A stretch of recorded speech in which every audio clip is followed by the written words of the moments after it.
Assalamualaikum warahmatullahi wabarakatuh dan shalom. Pada video kali ini saya akan mengerjakan tugas ke-10 dari mata kuliah Manajemen Logistik dan Transportasi. Sebelumnya itu perkenalkan, nama saya Desi Datu Tasik dengan NIM 225799008 dengan judul Efisiensi Rantai Pasok dan Optimisasi Aktivitas Logistik di Indonesia. Efisiensi rantai pasok dan optimisasi aktivitas logistik adalah aspek penting dalam mendukung pertumbuhan ekonomi dan daya saing industri di Indonesia. Konsep efisiensi rantai pasok. Efisiensi rantai pasok atau supply chain efisiensi mengacu pada kemampuan sebuah perusahaan atau organisasi untuk memaksimalkan output dengan meminimalkan input yang diperlukan, yang mencakup waktu, biaya, dan sumber daya. Dalam konteks logistik, ini berarti mengelola aliran barang, informasi, uang secara optimal dari pemasok ke konsumen. Nah, tantangan logistik di Indonesia dapat dibagi menjadi 4 poin. Yang pertama yaitu infrastruktur. Kualitas infrastruktur yang masih bervariasi antara daerah seperti jalan, pelabuhan, dan bandara mempengaruhi kecepatan dan biaya distribusi. Kemudian yang kedua yaitu geografi. Kondisi geografis Indonesia yang terdiri dari banyak pulau menyulitkan koordinasi dan transportasi barang. Kemudian yang ketiga yaitu regulasi. Kebijakan dan regulasi yang kurang konsisten serta birokrasi yang kompleks dapat memperlambat proses logistik. Kemudian yang terakhir yaitu teknologi. Adopsi teknologi dalam manajemen rantai pasok masih belum merata, menyebabkan inefisiensi dalam operasional. Kemudian selanjutnya yaitu strategi meningkatkan efisiensi rantai pasok dan optimisasi logistik di Indonesia. Dapat dibagi menjadi 6 poin.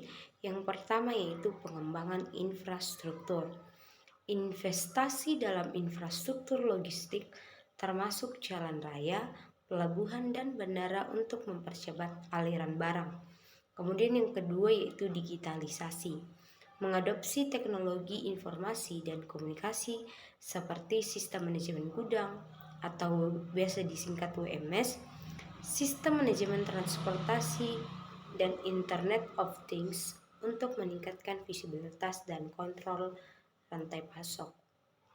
Yang ketiga yaitu kolaborasi dan integrasi. Meningkatkan kolaborasi antara berbagai pemangku kepentingan dalam rantai pasok, termasuk pemasok, produsen, distributor, dan pengecer melalui platform kolaboratif. Kemudian yang keempat yaitu optimisasi rute dan transportasi. Menggunakan analitik data untuk merancang rute distribusi yang lebih efisien, mengurangi waktu tempuh dan biaya bahan bakar. Kemudian yang kelima yaitu peningkatan kompetensi sumber daya manusia. Pelatihan dan pengembangan kemampuan bagi pekerja di sektor logistik untuk meningkatkan produktivitas dan efektivitas operasional. Kemudian poin yang terakhir yaitu yang keenam, regulasi yang mendukung. Simplifikasi prosedur kepabeanan dan perizinan serta harmonisasi regulasi antara daerah untuk memfasilitasi kelancaran aliran barang. Kemudian yang selanjutnya yaitu rantai pasok dan logistik memainkan peran penting dalam memastikan kelancaran arus barang dan meningkatkan kesejahteraan masyarakat. Dalam konteks ini, pengembangan rantai pasok dan logistik yang efektif dan efisien sangat diperlukan untuk mengantisipasi ancaman resesi global dan meningkatkan pertumbuhan ekonomi nasional. Yang pertama yaitu pengembangan rantai pasok. Pengembangan rantai pasok dan logistik di Indonesia melibatkan beberapa kementerian, termasuk Kementerian Pertanian, Kementerian Perindustrian, dan Kementerian Perdagangan. Mereka berkolaborasi untuk mengembangkan sistem logistik komoditas yang sesuai dengan ruang lingkup masing-masing, seperti pengembangan sistem logistik di Indonesia oleh Kementerian Koperasi dan UKM. Nah, terdapat faktor-faktor yang mempengaruhi efisiensi rantai pasok. Beberapa faktor yang mempengaruhi efisiensi rantai pasok di Indonesia antara lain yang pertama yaitu koordinasi. Keputusan yang diambil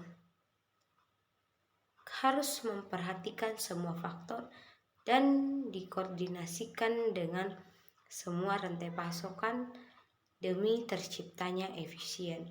Kemudian yang kedua yaitu infrastruktur. Infrastruktur logistik yang terdiri dari simpel logistik dan mata rantai logistik yang berfungsi menggerakkan barang dari titik asal ke titik tujuan sangat penting. Kemudian kapabilitas logistik. Kapabilitas logistik yang meliputi transportasi, pergudangan, dan distribusi sangat berpengaruh pada efisiensi rantai pasok. Kemudian strategi optimisasi aktivitas logistik. Untuk meningkatkan efisiensi rantai pasok dan logistik di Indonesia, beberapa strategi dapat diterapkan, antara lain yang pertama yaitu pengembangan sistem logistik. Pengembangan sistem logistik yang efisien dan efektif dapat meningkatkan efisiensi rantai pasok dan logistik. Kemudian yang kedua yaitu koordinasi dan integrasi. Koordinasi dan integrasi antara berbagai pemangku kepentingan termasuk pemerintah, industri, dan masyarakat sangat penting untuk meningkatkan rantai pasok. Kemudian penggunaan teknologi. Penggunaan teknologi digital, big data, dan Internet of Things dapat membantu memecahkan masalah jaringan rantai pasok yang kompleks dan meningkatkan efisiensi logistik. Nah, dengan mengembangkan rantai pasok dan logistik yang efektif dan efisien di Indonesia, dapat meningkatkan pertumbuhan ekonomi nasional dan meningkatkan kesejahteraan masyarakat. Kemudian, rantai pasok adalah proses mengelola aliran barang, jasa, dan informasi dari pemasok ke konsumen akhir. Rantai pasok yang efisien sangat penting untuk pertumbuhan ekonomi dan daya saing, terutama di negara-negara berkembang seperti Indonesia. Dalam beberapa tahun terakhir ini, Indonesia telah mengambil langkah-langkah untuk mengoptimalkan aktivitas logistiknya yang telah mengarah pada peningkatan efisiensi rantai pasok. Salah satu langkah kunci yang diambil oleh Indonesia adalah mengurangi beban administrasi dan biaya untuk perusahaan dengan mengimplementasikan sistem perizinan yang lebih efisien. Ini telah membantu mengurangi waktu dan biaya yang diperlukan untuk mengimpor dan mengekspor barang, sehingga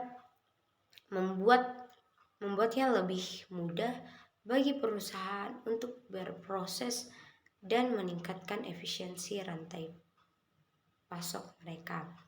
Kemudian langkah lainnya yang diambil oleh Indonesia adalah menginvestasikan infrastruktur logistik. Pemerintah telah mengembangkan dan meningkatkan pelalaian raya untuk memastikan bahwa barang dapat dikirimkan dari satu tempat ke tempat lain dan negara tersebut. Ini telah membantu mengurangi waktu pengiriman dan meningkatkan efisiensi rantai pasok. Selain itu, Indonesia juga telah mengimplementasikan sistem logistik yang lebih canggih seperti penggunaan teknologi Internet of Things atau biasa disingkat IoT dan analitik data untuk memantau dan mengoptimalkan aktivitas logistik. Ini juga membantu perusahaan untuk lebih memahami operasi mereka dan mengidentifikasi area di mana mereka dapat meningkatkan efisiensi. Secara keseluruhan, upaya-upaya ini telah membantu meningkatkan efisiensi rantai pasok di Indonesia, sehingga membuatnya lebih mudah bagi perusahaan untuk beroperasi dan meningkatkan daya saing mereka di pasar global. Baik, itulah video presentasi saya kali ini. Mohon maaf jika ada salah kata. Assalamualaikum warahmatullahi wabarakatuh dan shalom.